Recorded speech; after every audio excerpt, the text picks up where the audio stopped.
ಪತ್ರಿಕಾಗೋಷ್ಠಿ ಕರೆದಿರ್ತಕ್ಕಂಥ ಉದ್ದೇಶ ಅಂದರೆ 5-25 ರಾಜ್ಯ ಮಟ್ಟದ ವಿಚಾರ ಸಂಕಿರಣ ದಿನಾಂಕ 26 ಏಪ್ರಿಲ್ ಬೆಳಗ್ಗೆ 10 ಗಂಟೆಗೆ ಸ್ಥಳ ರಾಯಲ್ ರಿಟೇಜ್ ಹೋಟೆಲ್ ವಿಮಾನ ನಿಲ್ದಾಣ ಹತ್ತಿರ ಹುಬ್ಳಿ.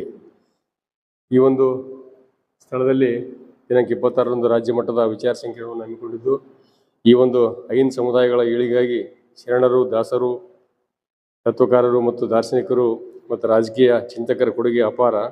ಸಂವಿಧಾನದ ಆಶಯಗಳನ್ನು ಎತ್ತಿ ಹಿಡಿಯಲು ಮತ್ತು 5 ಸಮುದಾಯಗಳಿಗೆ ಪ್ರಾತಿನಿಧ್ಯ ಒದಗಿಸಲು ರಾಜ್ಯದಲ್ಲಿ ದೇವರಾಜ ಅರಸ್, ವೀರಪ್ಪ ಮೊಯ್ಲಿ, ಬಂಗಾರಪ್ಪ ಮತ್ತು ಸಿದ್ದರಾಮಯ್ಯನವರು ಅಪಾರವಾಗಿ ಶ್ರಮಿಸುತ್ತಾ ಬಂದಿದ್ದಾರೆ. ಕಳೆದ 25 ವರ್ಷಗಳಿಂದ ರಾಜ್ಯದಲ್ಲಿ ಪ್ರಾರಂಭವಾದ 5 ಚಳವಳಿ ನಮ್ಮ ಸಮುದಾಯಗಳಿಗೆ ಸಾಕಷ್ಟು ಶಕ್ತಿಯನ್ನು ನೀಡುತ್ತಾ ಬಂದಿದೆ. ಈ ಚಳವಳಿಯ ಹೋರಾಟ ಸಾಧನೆಯನ್ನು ಅವಲೋಕನ ಮಾಡಬೇಕಾಗಿದೆ. ಪ್ರಸ್ತುತ ಹೊಸ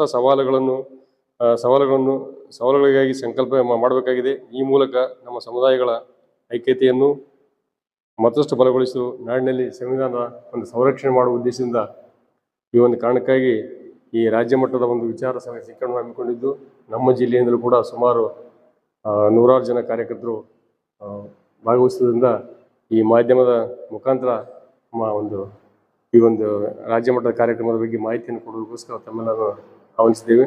ಆ ಒಂದು ಕಾರಣಕ್ಕಾಗಿ ಈ ಪತ್ರಿಕಾಗೋಷ್ಠಿಯಲ್ಲಿ ನಾನು ಭಾಗವಹಿಸಿ ಮಾತಾಡಲು ಅನುವು ಮಾಡಿಕೊಳ್ತಾ ಮಾನ್ಯ ಮುಖ್ಯಮಂತ್ರಿಗಳು ಅವರು ಸಿದ್ದರಾಮಯ್ಯ ಸಾಹೇಬರು, ಜಿ ಪರಮೇಶ್ವರ್ ಸಾಹೇಬರು ಮತ್ತು ಸಚಿವರಾದ ಸತೀಶ್ ಜಾರಕಿಹೊಳಿ ಸಾಹೇಬರು ಮತ್ತು ಎಸ್.ಸಿ. ಮಾದೇವಪ್ಪ ಅವರು, ಸಮಾಜ ಕಲ್ಯಾಣ ಸಚಿವರು ಮತ್ತು ಜಮೀರ್ ಅಹಮದ್ ಖಾನ್ ಅವರು, ಬಹುತೇಕ ಎಲ್ಲ ಮುಂಚೂಣಿ ಘಟಕದ